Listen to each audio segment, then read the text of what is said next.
Ça, c'est la dernière télé 8K de Samsung dont la référence est, je vais être extrêmement précis, c'est la Q800T, c'est la 65 pouces, c'est un modèle de 2020 qui a été présenté au CES en début d'année et un modèle qui est vachement intéressant. Alors avant de parler de la télé, avant de tout vous dire sur ce qu'elle est capable de faire, pas faire, je vous rassure à tous ceux qui se diraient mince, la 8K est là, je ne suis pas du tout à jour, la 8K va arriver tout doucement, tout doucement, tout doucement. Tout le monde n'est pas équipé encore de télé 4K. Là, ce que vient faire Samsung, c'est montrer le futur sur la 8K, sur ce qu'on est capable de faire, mais soyez tranquille, la 8K va arriver doucement, doucement, vous avez encore le temps, il n'y a pas beaucoup de sources qui diffusent en 8K. Déjà en 4K, il y en a quelques-unes et pas énormément. Cette télé va permettre de faire de l'upscaling, je vais vous expliquer tout ça, donc vous allez pouvoir regarder un contenu qualité 8K sans forcément avoir une source 8K, comme ça, tout va bien. Néanmoins, ce que je vous ai mis derrière, c'est de la 8K qu'on peut retrouver aujourd'hui sur YouTube. Il y a quelques vidéos en 8K. Vous pouvez également retrouver le service The Explorer, dont Samsung est partenaire, qui diffuse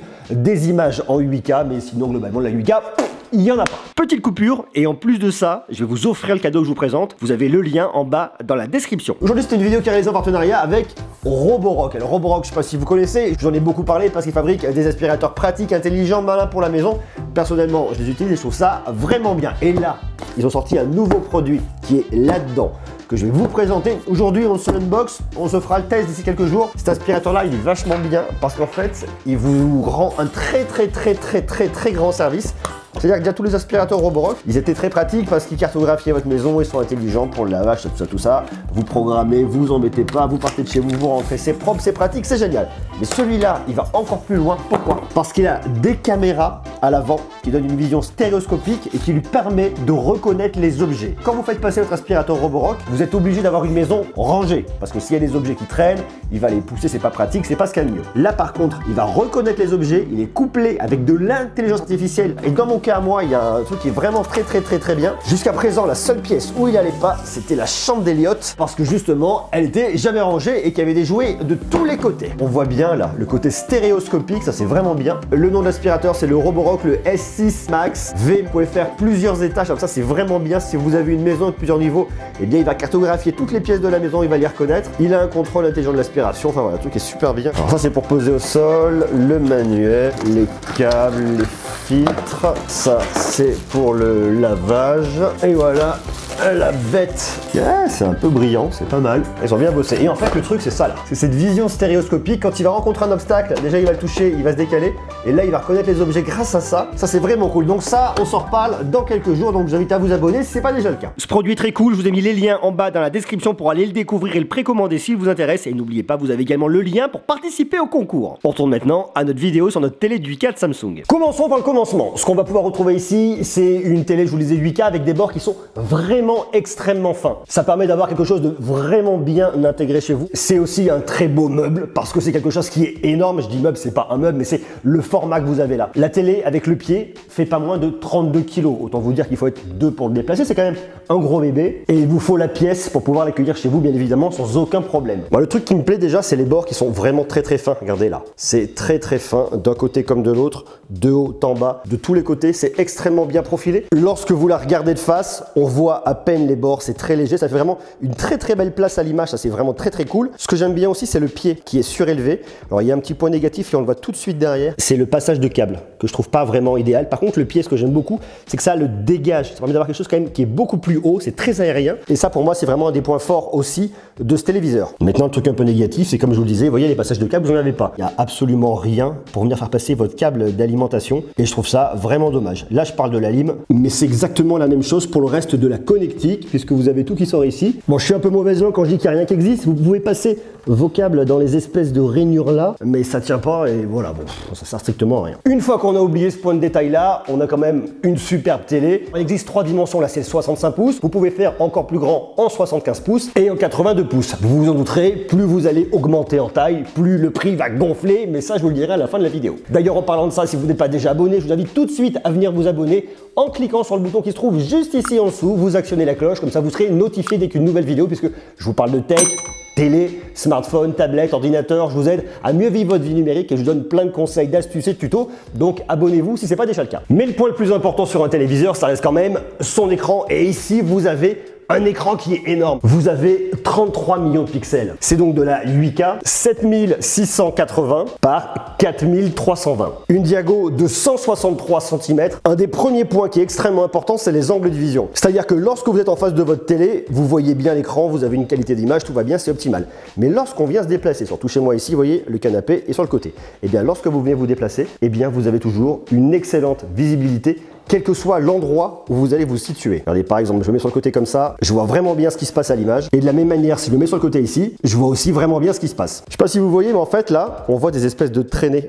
Voilà, vous voyez, toutes les parties que vous avez ici et là, ça, c'est dû à mon éclairage qui se trouve juste ici. Mais ça, vous l'aurez pas chez vous. Je pense pas que vous alliez mettre des éclairages comme ça, sinon c'est que vous avez vraiment envie de vous faire mal. Mais si on coupe les éclairages, on va les couper et de deux. Ça nous permet de nous rendre compte d'un truc, sont les filtres anti-reflets. Parce qu'ici, j'ai une grande baie vitrée, j'en ai aussi une autre qui est derrière là. Il y a de la lumière, hein, il y a de l'éclairage ici, il y a de l'éclairage derrière. Et bien, il y a un traitement d'image qui est vraiment bien. Ça vient vraiment diminuer les reflets de la baie vitrée. Vous allez voir, quand on va passer sur une image noire, on les devine, mais ça vous les atténue énormément. Ici, on est sur une technologie QLED. C'est pas du OLED, c'est différent. Alors, une LED près, on pourrait se dire c'est sensiblement la même chose, mais c'est différent. On va le faire très simple. Ici, vous avez un rétro-éclairage LED, mais Samsung nous a rajouté une technologie qui s'appelle la Local Dimming Gold Plus. Si vous êtes coutumier de l'OLED, vous savez que le OLED sont les contrastes infinis qu'on va pas retrouver de la même manière sur une télé QLED. Mais derrière, vous avez un processeur, vous avez de l'intelligence artificielle et cette télé est bardée de technologies qui vous permet d'avoir une image qui est vraiment hyper qualitative. Alors après, on l'aime ou on l'aime pas comme elle est affichée là. Si vous l'aimez pas, vous pouvez venir la customiser, vous pouvez aller dans les paramètres. Mais moi, je suis sur les réglages de base et ça me convient très bien comme ça. Vous avez du HDR10+ avec le Quantum HDR qui va venir maximiser et optimiser complètement vos images. Le processeur, c'est le Quantum Processor 8K qui va travailler avec de l'intelligence artificielle. Lorsque l'IA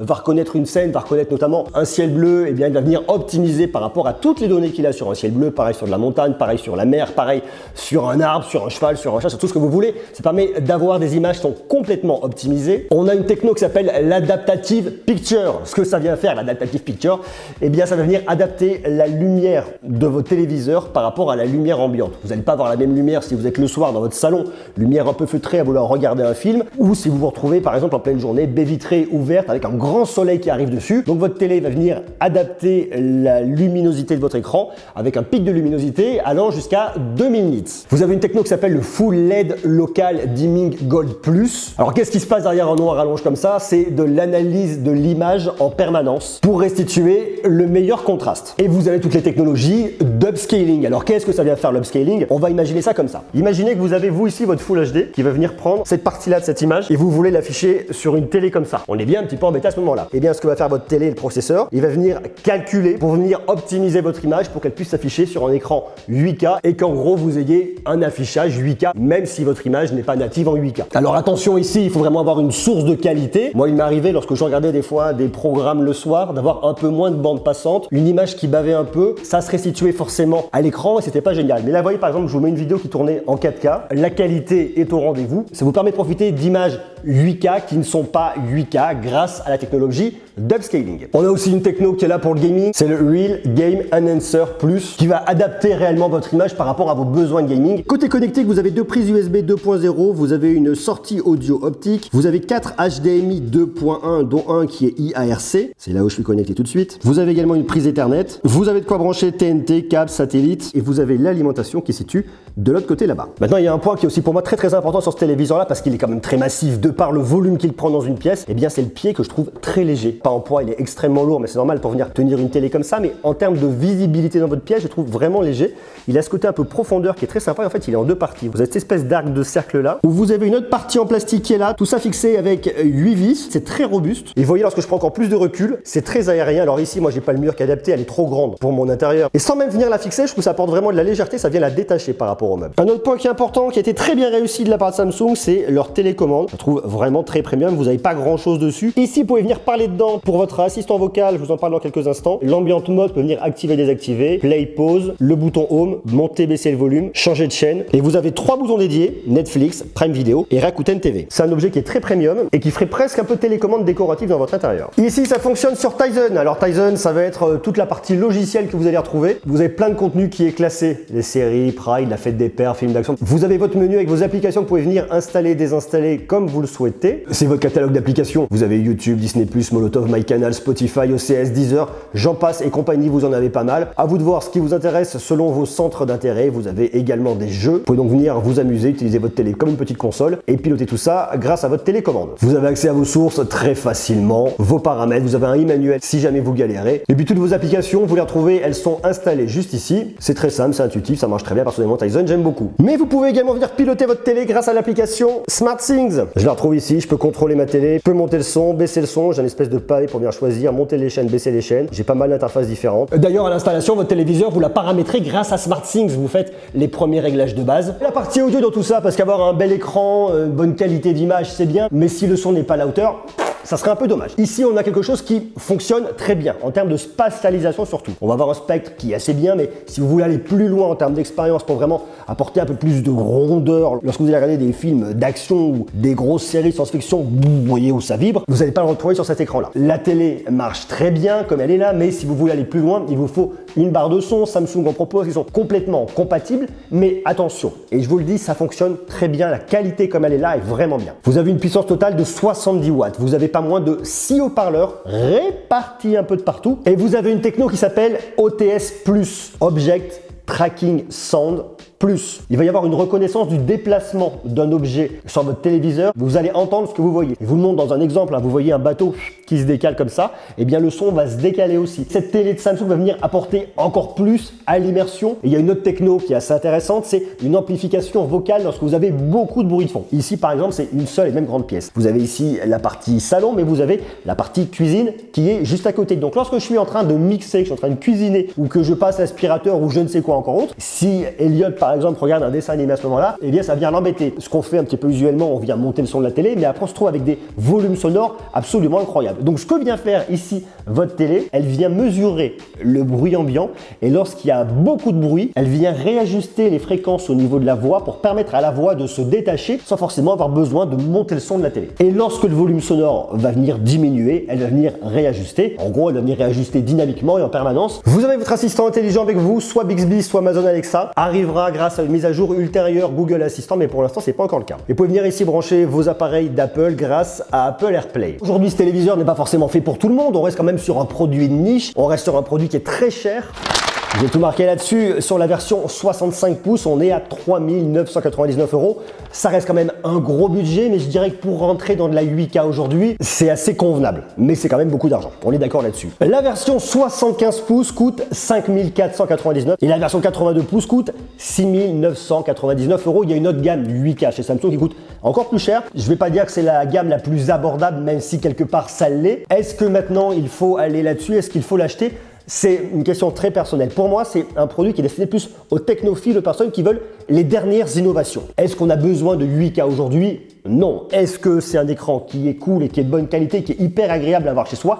Oui. Dès lors, vous avez la place pour accueillir un écran de minimum 65 pouces. Ça permet de positionner Samsung en tant que leader sur les technologies innovantes, les nouvelles technos, et notamment de la 8K qui n'est pas encore prête pour tout le monde, qui n'est pas encore démocratisée. Je vous dis, la 4K n'est pas encore complètement installée partout. La 8K, c'est pas pour tout de suite, c'est pour demain. En tout cas, c'est un écran que j'apprécie et on redécouvre du contenu. Ne serait-ce que regarder les dessins animés avec Elliot, on redécouvre des choses, déjà dans un très très grand écran, avec une qualité qui est vraiment au rendez-vous. Personnellement, j'ai vraiment aimé l'expérience de ce produit-là. D'ailleurs, si vous intéresse, je vous ai mis un lien en bas dans la description. Maintenant, il y a deux choses que je vais venir un petit peu regretter. Le premier, je vous le dis, c'est toute cette question du passage de câble qui, sur un écran très très haut de gamme, c'est pas super fini, c'est pas super bien abouti. Et le deuxième point, mais ça, il faut vraiment venir le faire, il faut vraiment venir devant, c'est que c'est un écran qui dégage quand même pas mal de chaleur. Je me mets là, vous voyez, à cette distance et je sens la chaleur sur ma main. Alors bon, vous n'allez pas venir vous coller dessus. Ceci étant dit, si l'hiver vous avez froid, vous vous rapprochez de votre écran et je puis vous assurer que ça va venir vous réchauffer. Voilà pour mes retours sur ce dernier écran 8K de Samsung. Personnellement, je suis assez enthousiaste.